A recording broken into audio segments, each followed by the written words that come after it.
Hello, everybody, and welcome to WTS 253. My name is Danny Murray. And I'm Graham Merrigan.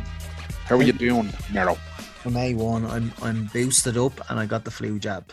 So I'm a bit exhausted actually. Excellent. I'm delighted you got your booster. That's you protected against 5G now for another 12 months. Yeah, woohoo! Yeah. I think it's important, right? Whoever's listening to us out here who was cynical of our government's handling of the situation for the last 22 months or whatever it may be, because they have been inept, they have been late in decision making, they have been, brutal with primary schools this time round in this wave. They were brutal with nursing homes. However, still get the booster.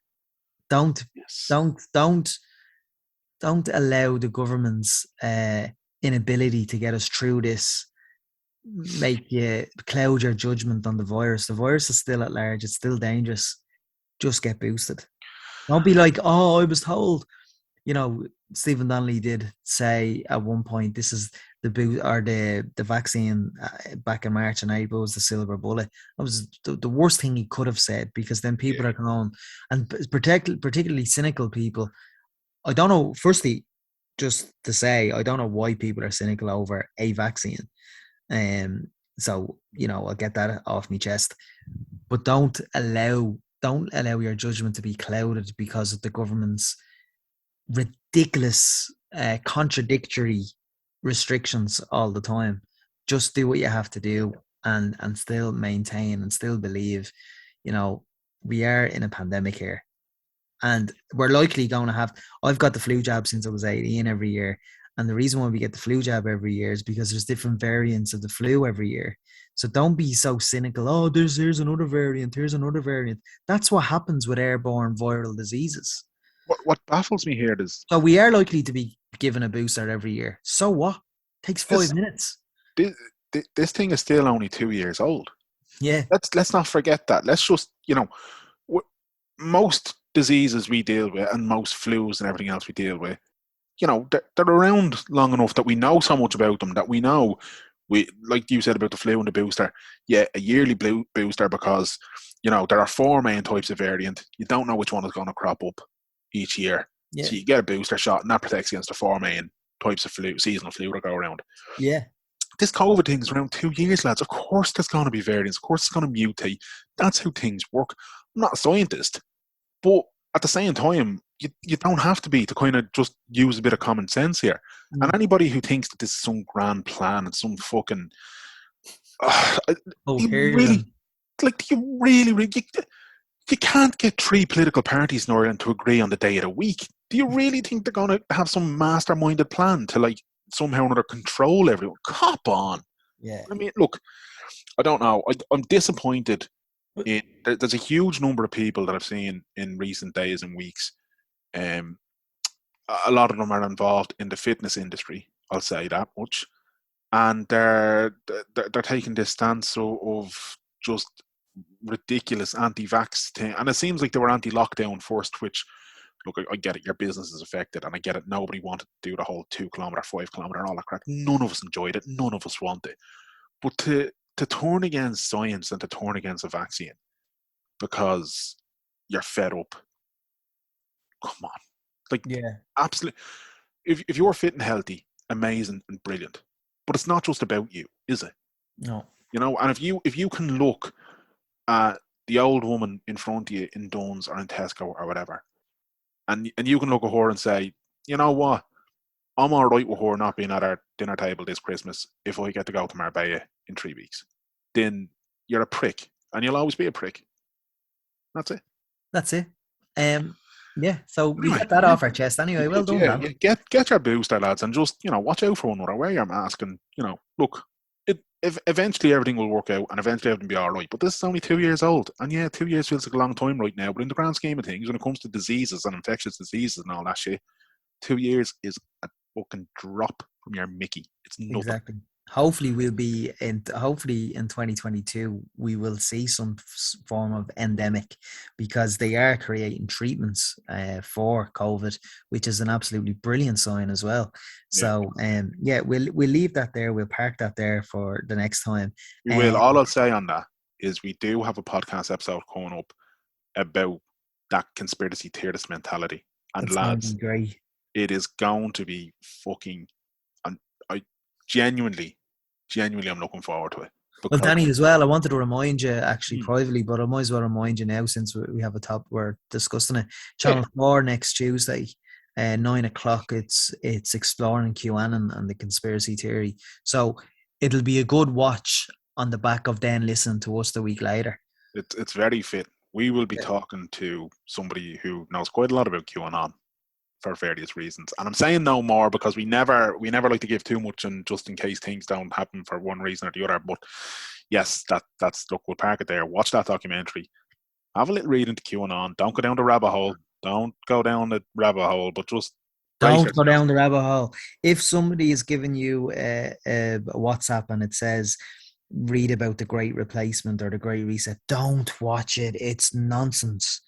Anyway, Dan, I got just a disclaimer about Jesus Christ, the interview this week. It's about rugby, so I probably will take a seat in the back. All right. So who have we got this week, Danny? We have Leinster legend, Ireland legend, Lions legend, even lined out for the Barbarians at one point in his career. He has won the Grand Slam. He's won Six Nations without the Grand Slam. He's won the European Cup. He's won the Challenge Cup, league titles. He has had a glittering career and is one of the greatest Irish centres to have ever laced up a pair of boots. The wonderful and a brilliant Gordon D'Arcy. Now we have former Irish international and now award-winning author, Gordon D'Arcy. How are you? Not too bad. I'd say we'll probably have to recalibrate that introduction. I think once you're finished more than 5 years, you kind of have to, you kind of almost have to extend the former bits. It kind of goes, a guy who used to play rugby and very much a co-author. But thanks very much, very, very much. We just have co-authoring with Paul Howard. It's the hype show here, Gordon. You know what I mean? That's it. Yeah, well, there's hype, and then there's pure fantasy. You're doing yourself a bit of a disservice. Like, you're retired a few years, Gordon, but it was a hell of a career, you know. It was more. Paul's he's a diva, so I just wanted to get that on the record. But that is very true. We will definitely hear from him if we happen to if we don't give him the credit that he feels he deserves. We'll be hearing from him. There's no doubt about that. But Gordon's game, the third instalment, came out earlier this year. What made you want to do it as a children's book? There was no real drive for anything. I suppose I like to think of I've kind of somewhat of a creative streak or mind or something. And I do write in the Irish Times, and my sister was out for a walk with me and my two kids at the time, and my family get great fun about the volume and the variety of the stupid stuff I've done in my young and adult life. And she was kind of laughing and saying, it'd be great to do a children's book with all the kind of daft stuff you've done, and you still did quite well out of it. And I kind of it kind of germinated in my head for a little while, and it kind of was like, actually, there could be something in this, because while she is very true, a lot of the stuff I've done has been quite silly. There's also been an awful lot of life lessons that I've kind of learned that are irrelevant to your age. They're 12-year-olds have the same experiences that 18, 25, 40, 50-year-olds have. They just come in different guises. And I kind of just said, well, there's something in this. And I could only bring it so far, so then I rang Paul, and it went straight to voicemail. So he's obviously screening the calls. And I said, listen, I'll talk to you about I want to talk to you about a book. Paul needed an engineer to show him how to use WhatsApp, so don't mind. Listen, I can well believe that. But I just said, listen, Paul, I want to talk to you about a book. I'd find it months later that he thought I was ringing him about an autobiography, and he was trying to figure out how he could get out of that. So when we had the conversation, it was kind of obviously from his starting gambit was I don't want to do this. So once I started talking about a kid's book and saying like, listen, this is what I'm saying, he got it straight away, and he said, okay, here's what we do. We're going to talk. We need to speak to Faith O'Grady, who's his publicist, and we spoke to her, and she just said, okay, this is love it. I need something on paper. So we literally started there, and then Penguin liked what they saw, and we agreed to do 3 books. Amazing. And all 3 are out now, and it's kind of charted from. It kind of followed your career a bit in terms of Ireland, then Leinster, then Lions. Is that right? No, it follows my career. So the way we base it is everything in the story is based on, at the very minimum, a grain of truth. So the first book is about me playing for Ireland as a young kid, and the trials and tribulations that come with that. And second book is about the Leinster and the evolution of my journey through Leinster, and how that overlapped with Leinster's moving from a team that had great potential but never really achieved anything to ultimately maybe succeeding. And then the Lions. I was just timely with the Lions in South Africa this year. And again, a lot of the stuff in the Lions, if you write it in a autobiography, it's kind of meh. But when you write it through the lens of a 10 or a 12-year-old, it becomes brilliant. Yeah. It's because we talked to Paul on the podcast, and when he mentioned it and when he kind of said it, we were like, that sounds exactly like the type of kid book I wish I had when I was a kid. And adding in kind of your personal story to the mix in gives it that little bit more. How much of kind of your career were you able to, I suppose, get across, but like in that vein of like, how much tweaking did you have to do to bring it more to like a kid's level? And this is the part, kind of, I suppose, the embarrassing bit for me, and then the skillful bit from Paul. Not that much from a story wise, as in, the dyeing my hair blue and it running into my eyes in the middle of a game, like that happened. But I suppose trying to explain the knock-on effect of getting too big for your boots, as being a professional rugby player and loving being a professional player without actually wanting to do the hard work, that had to be explained in a very considered way. And I think that's where Paul's skill and his ability to translate what was in my head onto paper became, very, very apparent. And we had a really, really good working relationship from an early stage. Like, we've probably spent the first 6 months just dissecting my career and kind of going, what's usable, what's not. And then we had the bones of the first book. And then once we started putting flesh on it, and, a lot of it, say, the way we put the framework together, it just seemed to work. We probably had one or two sticking points. I'd love to call them an argument, but they weren't. They were just sticking points. And we really, disappointingly found an amicable solution. So, we really did work really, really well. But I think probably from a very early time, we respected each other's, I suppose, their skill sets. And then Rachel Pearce is the editor, and she was a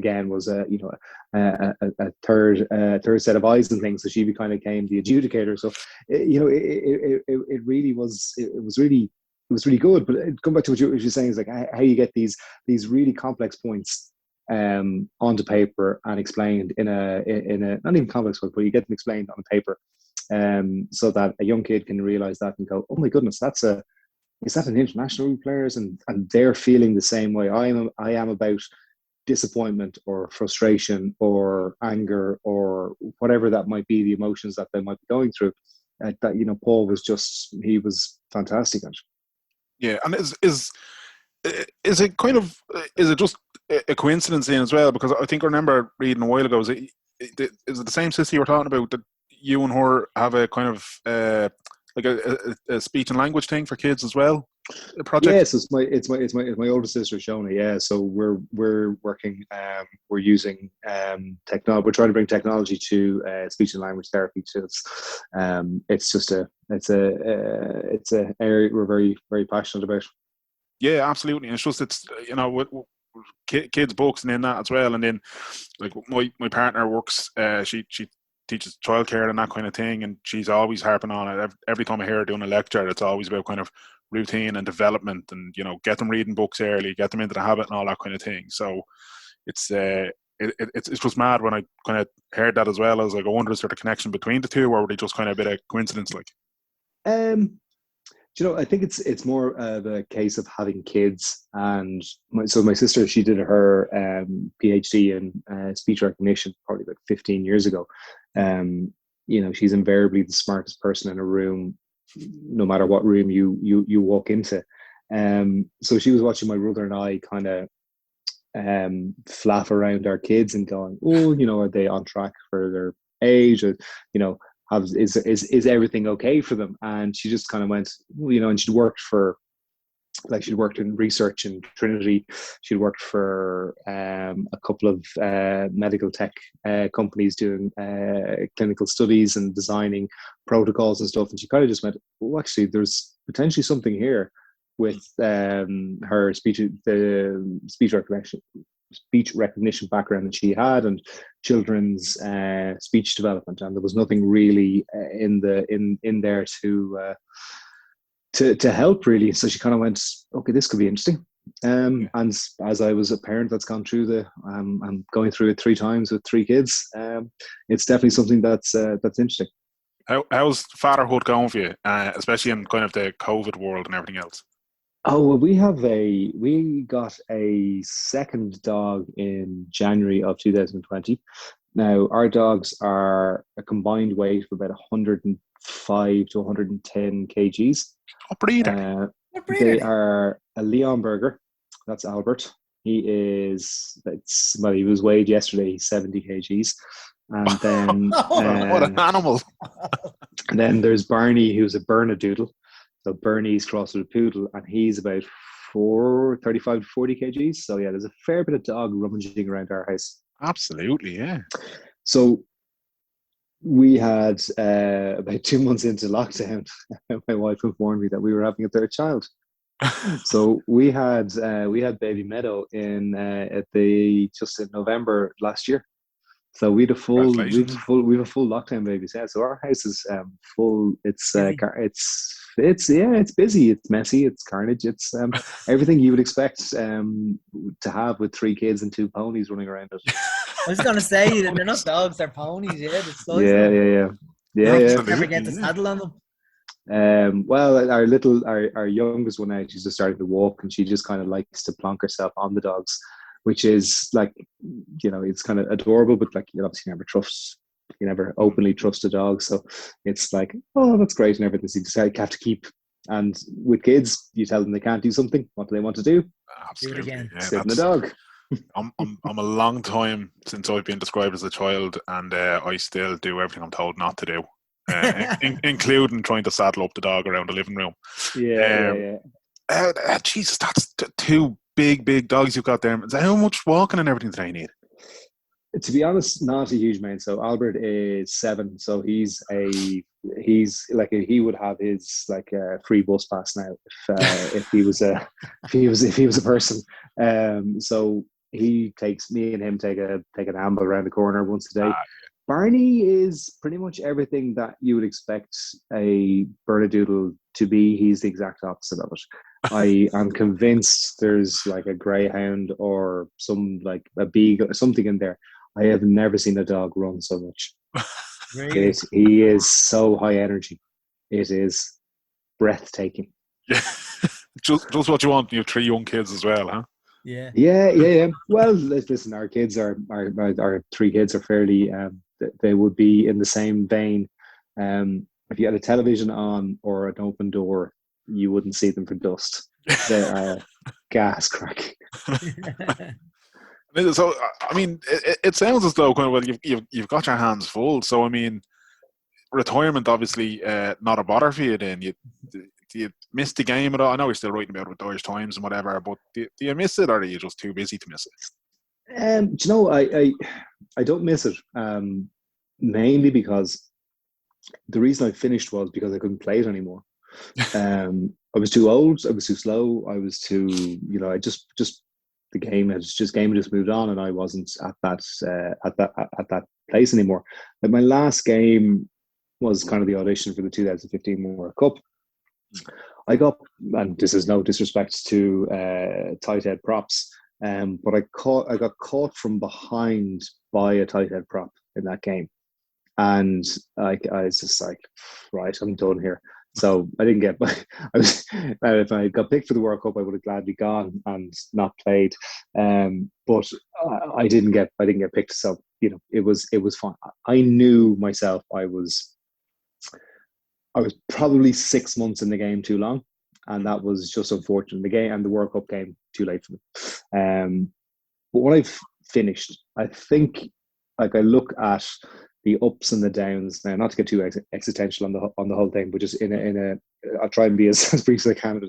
I had lots and lots of ups and lots of downs in my career, and I loved both of them equally because I enjoyed the highs because of the lows, and the lows helped me get to the highs, and all that kind of all the usual sentiment that kind of that goes with that. But when I finished, I largely shook hands with the game and just said thank you very much for it. It gave me loads and loads. It gave me loads of injuries. It gave me things like that to walk away with, as well as all the brilliant memories. But when I finished, I genuinely finished in a good place. And when I was at the Ireland versus the All Blacks, and this would have happened so I did commentary for the World Cup almost straight after so I didn't get picked, so I actually did some commentary for the World Cup. Not immediately during the World Cup, I wasn't a fan. I was a guy going, well, I could be there. But the Six Nations that followed, I was a fan at that point. I wasn't missing the rush of the games. I wasn't missing the rush of the changing rooms because I'd had all those moments. So I was in Lons in '99 when we got knocked out of the Rugby World Cup by Argentina. Yeah. I was there when I didn't get picked for the 2003 World Cup, but I was there when we won. We beat England for the first time in God knows how long in Twickenham after the 2004 World Cup. And on, Crow Park, the Grand Slam, those moments were my moments. And I can tell you who was in the change room, what I did, myself and Malcolm O'Kelly sitting in ice baths after a game, drinking cans of Guinness. The smell in the change room, the deep heat, all those things, Willie Bennett, these guys, they're so vivid, and I enjoy them so much that when I look at Harry Byrne playing now and coming on in his first international, or coming in against Argentina there, I don't want to be in the change room with him because it's just like they're your moments that you're creating with your guys. They're unique to that group, whereas mine were unique to my group, and that gives me a good and I've been kind of sanguine with that for a long time now. That's good. That's kind of good, closure, so to speak, because you do listen to many former sports stars in team sports where they have not kind of accepted their retirement. They have not kind of accepted. You said you probably went 6 months on too much, so that's kind of admirable, isn't it? Like that you kind of say, there's an awful lot of people who feel the game owes them something. Like, the game of a professional sport is non-discriminatory. It will you may not like it, but it will tell you when you are done. Yeah. And it's a cold hard fact, and you are an appreciating asset on your way up, and you're a depreciating asset on your way down. And because of the trials and tribulations I'd had in my career, I was quite aware of that. But also, like, say, when I broke my arm in 2008, I was 28 and spent a year on the sideline, and 3 operations. And the last operation, the surgeon tells me, if this doesn't work, we won't operate on you again, and there may be complications with this because we're doing them so close together. At 29, I come back to play. I had everything to lose, but then everything to gain. And I had such an appreciation for every game or every year, every season I played after that. But the game, it owes you nothing. And I think it's like you have a kind of a moral prerogative to prepare for the end of rugby or the end of sport as much as you do for the actual way you prepare for sport, because it's going to end. It's death and taxes. It's in there. You will not play professional sport. I think, well, unless you're Tom Brady, and he seems to be doing his damnedest to stretch that limitation. Oh, geez, or Johnny Sexton. So you just need to and I do feel sorry for those guys that don't finish in a good place. But finishing sport, and I won't gloss over that, finishing sport is not easy. So do you think with Johnny Sexton, like, is he having those conversations with himself? Because he is quite old, like.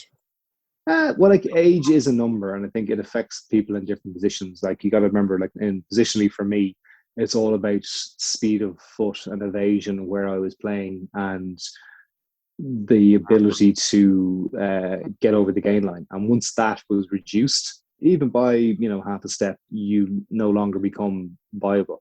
And somebody younger, like Robbie Henshaw, I remember my last season. So not 6 months too long, probably 7-8 months, and we're in training camp, and Robbie Henshaw's there. And the previous training camp we were in, I was kind of confident enough that I was there. I'd be able to stay, a nose ahead of him. And in that camp, I realized the gap closed, and I was like, "Oh, the gap hasn't closed. He's gone ahead." So I was effectively training because he's always there going, "Oh, why did you do that? Why did you do that?"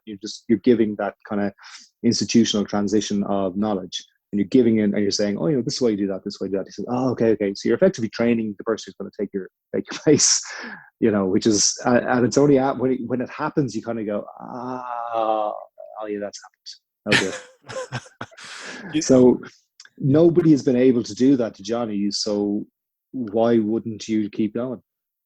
Yeah, it's mad, because, like, even though you're saying about kind of like the younger guys come through, and you see the game kind of evolving in front of you, and you realize, like, this has moved on now. But even, like, while you were playing, like, one of the things that always stands out to me is the size of guys as kind of the professional era or whatever kind of moved on and whatever. And you kind of look at some of the centres that you were playing against, and then you look at, say, 2014, you won the Six Nations that year, but, like, up against guys like Matthew Bastareaud, and, like, just the sheer bulk and power of that guy.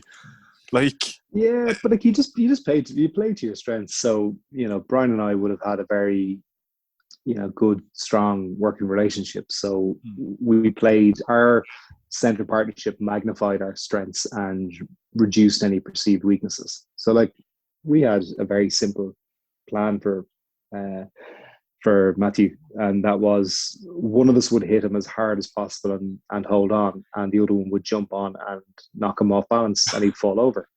Like, and it kind of literally was as simple as that. It was like, if one of us goes high at him, he's going to speed bump you, he'll get knocked over. So one of us would just go in low, hip, ankles, wherever it is, and knock him off balance. The other one would just kind of drag him to the ground. And, like, it worked reasonably effectively. So, but you are, like, the game, everybody's got, the game rewards, sorry, up to recently has rewarded big, strong people. And, but like I was never a big strong person, so I played to my strengths. So what's my strengths? I can tackle around the ankles. I'll always give up yardage, but I'll get people down and I'll get back in the defensive line and I'll pick up extra points somewhere else in the defensive set. And getting over the gain line, I just happened to be reasonably good and quick-footed and controlling contact. Were there any players that you just hated playing against? Who just made your day miserable? Like, Yeah, like lots of players on, you know, one-off things, but like I think there's a bit in your head that you don't really let that into you, like because you want to pit yourself against the best consistently and always. So I kind of would probably flip it on its head and go, the people I enjoyed playing against the most were probably the highest caliber. And, you know, Matthew Giddo was one, you know, guy I loved but hated playing against because his speed and his speed of thought were just really, really hard to defend against. The French centre, Yannick Josian, again, just an incredible athlete that was there going, I want to be his peer. And then the guy who's like the best centre I think that's ever played the game is Man Onning. So, you know, I probably played against him 6 or 7 times, and every time I was going, I just said, you know, I'm going to be judged against this guy, so I better leave. You know, I need to leave my mark. absolutely, yeah. Yeah. I mean, when you're saying kind of Man Onu and Yannick Josian and all that, it's kind of little blast from the past for our rugby fans. Like it's a who's who of that era. Playing against the Southern Hemisphere teams, you always kind of hear it, like a lot. You know, you hear pundits, you hear commentators, kind of, and they make it sound like it's just that little bit more important. When you're playing against them, is it, or is it the classic professional thing of you just approach every game as you do? Like, yeah. So just on the players you're talking about, kind of the who's of it there. I kind of straddled 2 kind of eras. One where it is the kind of the creative, you know, much more free flowing rugby into quite a homogenized attack style rugby that, you know, players were pawns in a bigger piece. And I think it was easier to play against players that were quite, you know, if you were a ball carrying 12, you're a ball carrying 12, and your only thing is to get over the gain line. It was easier to play against players like that. So actually, you know, you were able to kind of extend your career a little bit because you had a little bit of nous or a little bit of game or game management or game thinking on the pitch. Players became a little bit like robots. But what the great thing about when players think about robots is they don't expect you to do the unexpected. So when you play with people like Johnny and Brian and things like that, and, you know, to Link Fitzgerald, who's liable to do anything, Easton Asiwa, you actually, you know, your size became less of an issue. And whereas now, actually, up until this season, thankfully, size was all about size, you know, and getting over the gain line. yeah, absolutely. It's there's a bit of a. It feels like the autumn series for Ireland this year kind of has maybe marked things as that's the sign of improvement Irish fans are looking for. How do you rate our chances going towards the Six Nations and on? Geez, if that's not the improvement that Irish fans were looking for, I'm not sure what they can look for. Yeah. That was the biggest surprise to everybody. There was very little lead in to suggest that those 3 performances were there, and I'm just so happy that they arrived, because there's been an awful lot of talk about the style that they were trying to adopt, and I guess the deprogramming from that overly prescribed approach, which was very, very successful and of its time, has kind of finished now, and you're kind of players are sticking their hands up and going, they want to have a cut. And I think for me, the players, they kind of ceded too much of their individuality to the game plan, and now they're having to rediscover that, and that's taken time. It's taken 19 games about 19 games for them to rediscover it. But what was really encouraging was Gary Ringrose going into first receiver, and rather than just going, oh, I need to pass to a forward, seeing a slight little mismatch and getting quick over the gain line, and doing that against the All Blacks was a great indication of how they're going to go. I think we have to be very, very cognizant of the fact that we have 4 professional teams. We have a very, very small playing population, and we have a very, very tough Six Nations on the horizon. We have a very, very tough summer tour in New Zealand, and I've been to New Zealand 7 times and I've never won a game. It's a tough place to go. They will spend the next 6 months getting ready for 3 wins on the bounce. They will want to humiliate Ireland. So there's an awful lot of great things that have happened, but as Shane Lowry said, every time you come down a hill, there's another. Shane, when he won the British Open, he's like, nobody teaches you how to come down the hill, how to come down the mountain. But I think Ireland know how to come down the mountain now, and the Six Nations in February, England, France away, like, you just look how those guys played. Like, we're going to have to effectively win a World Cup in the next 6 months to stay on this level of performance. So it's huge. It's a huge challenge, and we need to we will need to continue that momentum to go. But the future is really, really bright. I think we just need to see a few more players coming through. You'd love to see a definitive number 2 coming through that might be a successor to Johnny.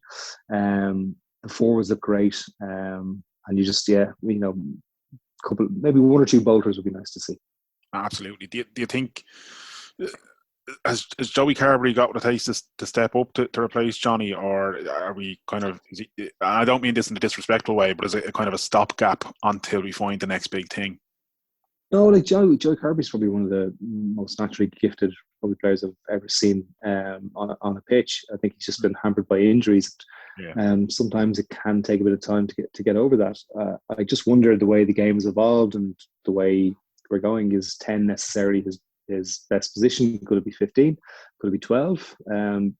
He's a guy you want on the field with a shadow of a doubt. So he will be very, very important to anything that Ireland does in the next cycle, 4 or 5 years. You mentioned there we'll have England away, France away. French rugby seems to be in rude health again. People touting them very early as potential World Cup winners. It's going to be in France. But what do you make of what's going on over there? Well, they just simply have the volume of numbers. So you've got to remember, in top 14, there's roughly 28 9s and 10s playing every weekend, so they can afford to pick on form, and they have a coach that is facilitating a bit of rough structure around natural flair, which is incredibly difficult balance to weigh, but they're doing it very, very well at the moment. And Sean Edwards is playing a phenomenal role in their defence, which is, I could not have seen Sean Edward working in a French culture, but he has, and he's thriving, and they are growing with him. So, the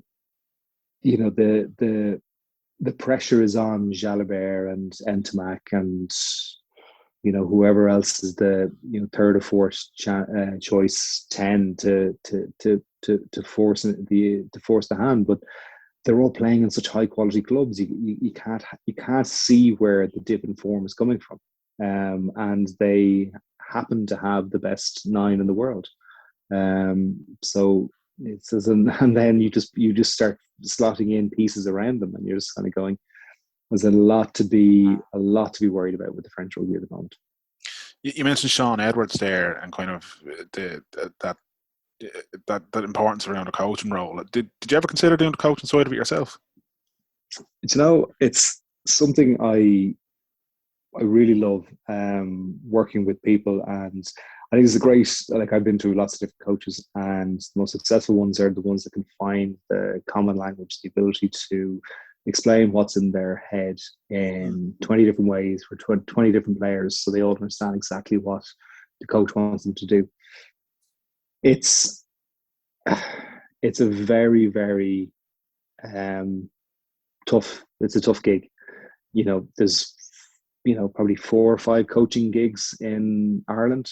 You look at, say, the path Ronan has had to carve out to end up where he is.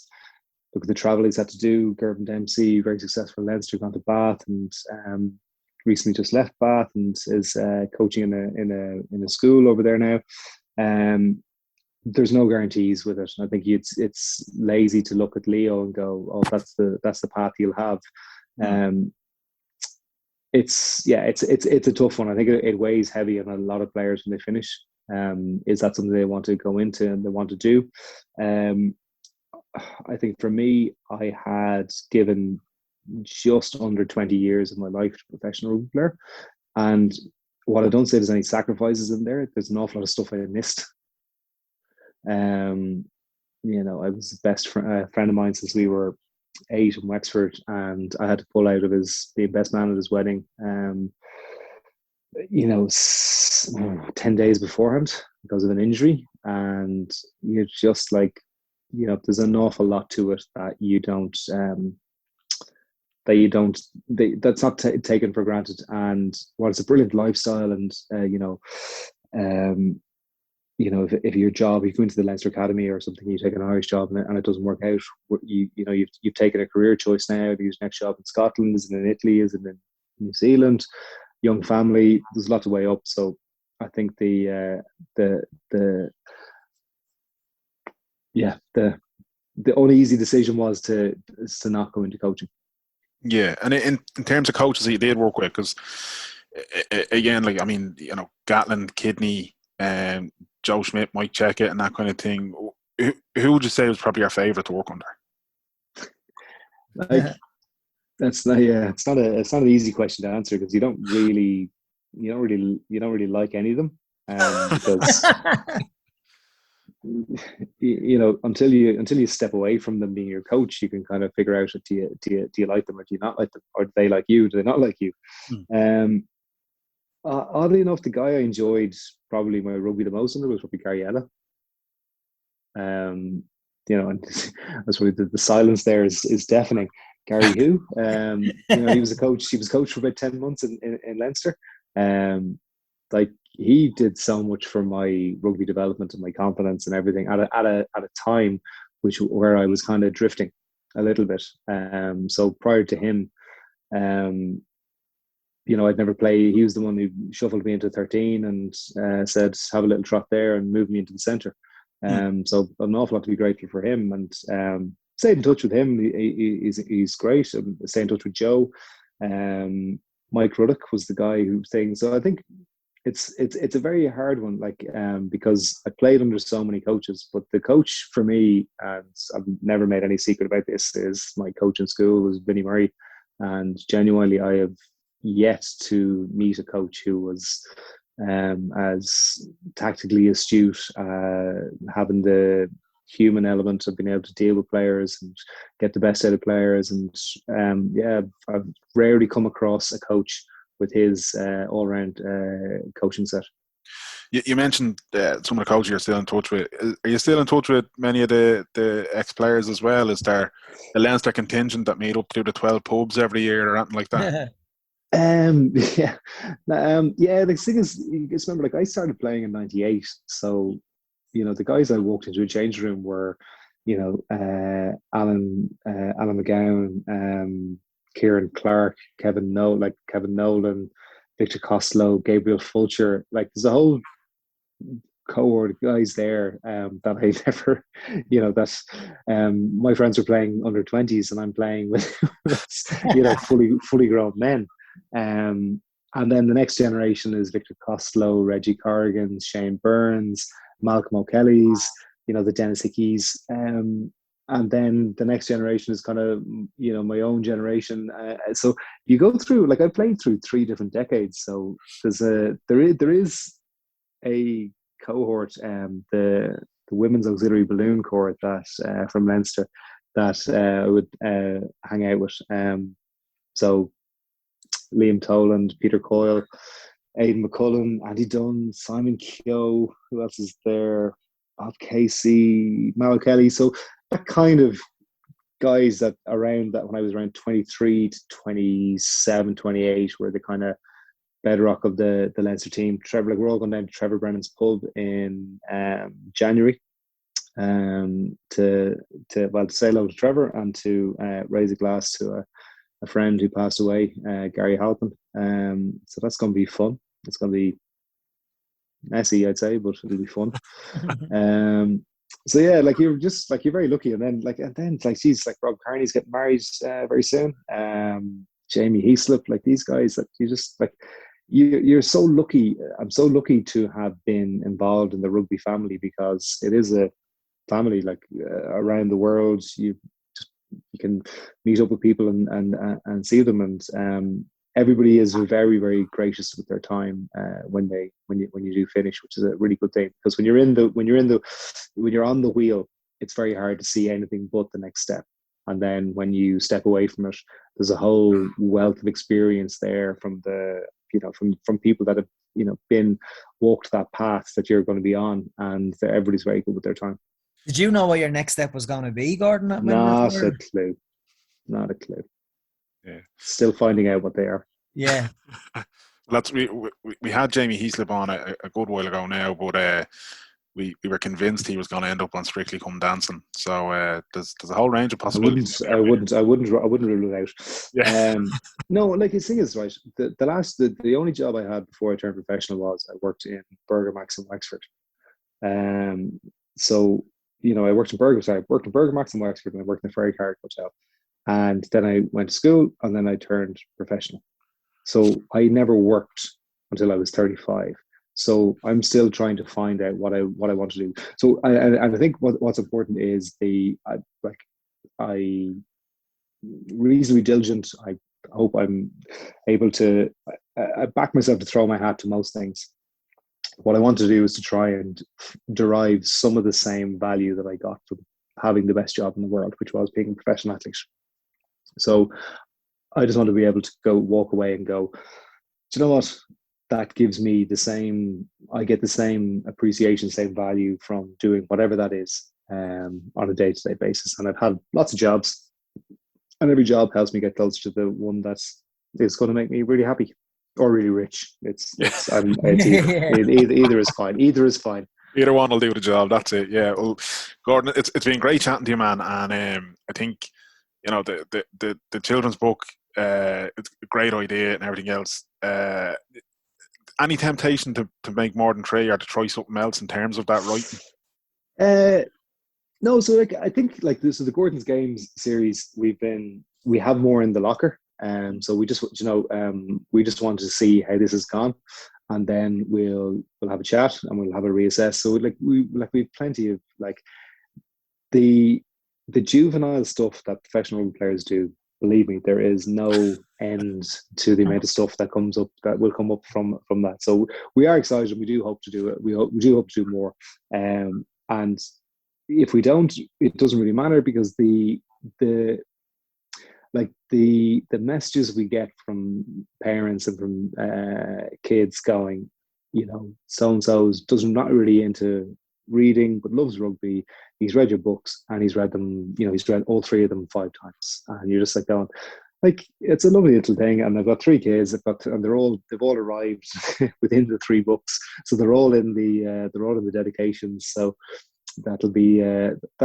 So listen, it has just been lovely. The Gordon's Game series has been very good to Paul and I, and we're extremely proud of them. And I know my mum likes it, so that's kind of good enough for me. That's a bonus. Brilliant.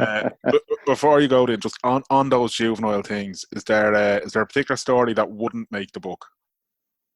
And it's been, when we wrote the first book, Paul sent me the draft, and he said he genuinely expected me to come back and say, take that out, take that out, take that out, take that out.